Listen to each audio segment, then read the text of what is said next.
কিশোরগঞ্জে তীব্র দাবদাহে ইসলামী যুব আন্দোলনের হাত পাখা বিতরণ। কিশোরগঞ্জ থেকে জুবায়ের আহমদ জুয়েলের তথ্য ও চিত্রে বিস্তারিত।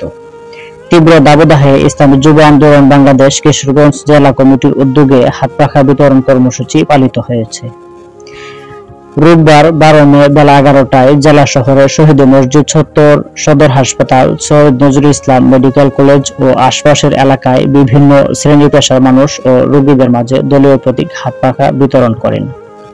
এ সময় নেতৃবৃন্দ সাংবাদিকদের বলেন, গরমের তীব্রতায় সাধারণ মানুষ অতিষ্ঠ। গরমের এই উত্তাপের মুহূর্তে হাসপাতালের ভর্তি থাকা রোগী ও সাধারণ মানুষকে খানিকটা স্বস্তি দিতে আমাদের এই উদ্যোগ।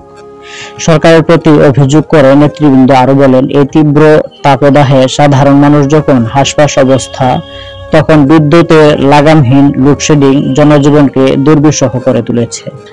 এহেন কর্মের সাথে সরকার প্রত্যক্ষ ও পরোক্ষভাবে জড়িত। অতএব ঘরে ঘরে বিদ্যুতের লাইন টাঙিয়ে তামাশা দেখালে হবে না, বরং বিদ্যুতের সরবরাহ বাড়াতে হবে। এ সময় উপস্থিত ছিলেন ইসলামী যুব আন্দোলন বাংলাদেশের ময়মনসিংহ বিভাগীয় সাংগঠনিক সম্পাদক মুফতি জুবায়ের আহমদ, জেলা শাখার সভাপতি রবিউল ইসলাম শাহীন, সাধারণ সম্পাদক এমদাদুল ইসলাম, যুগ্ম সাধারণ সম্পাদক মাওলানা কারি দেলার হোসেন, অর্থ সম্পাদক আবু হানিফ, প্রকাশনা সম্পাদক মোহাম্মদ ইসমাইল, প্রচার সম্পাদক মনসুর আহমদ সোহাগ, দফতর সম্পাদক মাওলানা শরীফুল ইসলাম প্রমুখ।